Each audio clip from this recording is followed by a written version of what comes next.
Welcome to Bite-Sized Data Science. We continue our time series exploration, this time looking at how to create a time series from non-time series data and explore the data to get familiar with it. Let's get into a notebook. I am using the IBM Watson Studio environment to run my notebook. If you are interested, you can find a link in the description on how to create a free account on that platform. Links to the notebook I'm using here are also available in the description.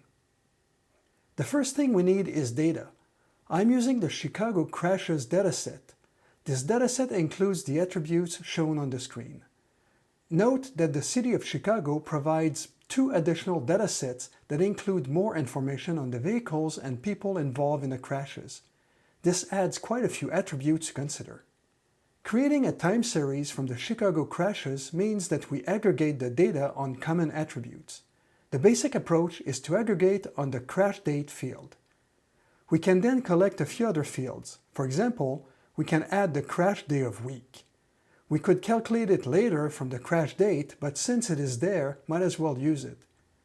The choice of other attributes depend on the goal of the analysis. No matter what, the aggregation operation forces us to lose information. For example, if we want to create a daily time series by location, we would likely end up with only 1 or 0 readings daily per location. What we would need to do is to define hotspots and group accidents on these hotspots. We could first use clustering algorithms to define these hotspots. This way, we would have multiple crashes that have a hotspot in common, and it could make sense to do this deeper analysis. For more information on clustering, please see videos 75 to 77. In this notebook, we are limiting ourselves to looking at the number of daily accidents. Again, before creating the time series, we need to have a goal in mind. If we have many goals, we will end up with many time series. The first few cells show the use of the Socrata API. I've used it in many other videos.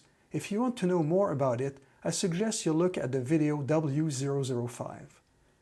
The first thing I do is create a client connection to the City of Chicago catalog. The API allows me to use a condition to limit the data to 2019 and 2020. We also limit the attributes retrieved. To retrieve the data, we have to loop over the calls since they are limited to 10,000 records per call. The data returned consists of character strings. They need to be converted to the proper type. Finally, I write the resulting pandas data frame to the IBM Cloud Object Storage.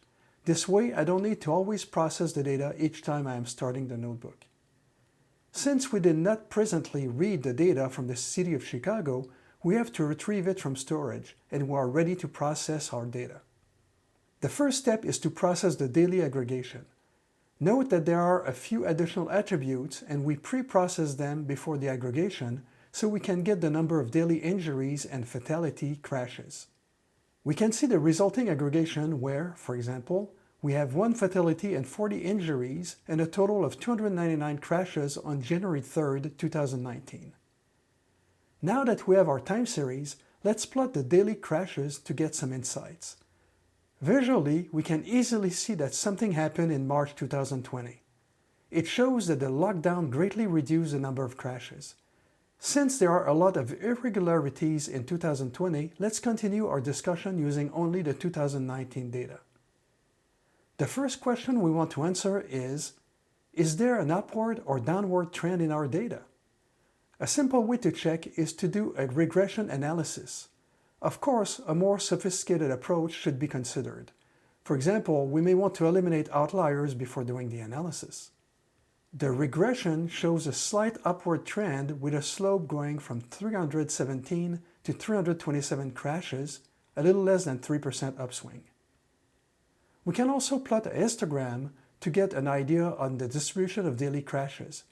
It appears that the daily crashes count roughly follows a normal distribution. What about outliers? We can plot a few lines on our graph that shows a different number of standard deviation and the median. We could consider any day that is outside of 2 standard deviations as outliers. In fact, we could then drill down into the specific days to explain why they are outliers. Another question we may want to ask is, are there weekdays that are worse than others? The intuitive answer would probably be it is either Friday or Saturday. When we look at the data, we see that the difference between several weekday averages is not that big. We need to dig further. If we graph the number of accidents per day of the week, we see that Friday is often the worst, but not all the time. As we can see, even with pretty basic data, there are a lot of exploration we need to do, and we're barely scratching the surface. For example, we could look at the number of injuries or fatalities to add a weight to the daily number of crashes. Then maybe Friday is not the worst. One last point. Time series analysis need to understand if the time series is stationary. This means that the time series is not always increasing or decreasing. We can look at seasonality, for example. Here, we use a well-known analysis called add-fuller to find out if the time series is stationary. The result confirmed that the year 2019 is stationary. It would likely be a different story if we also add 2020 data. See you next time on Bite-Sized Data Science, and don't forget to subscribe.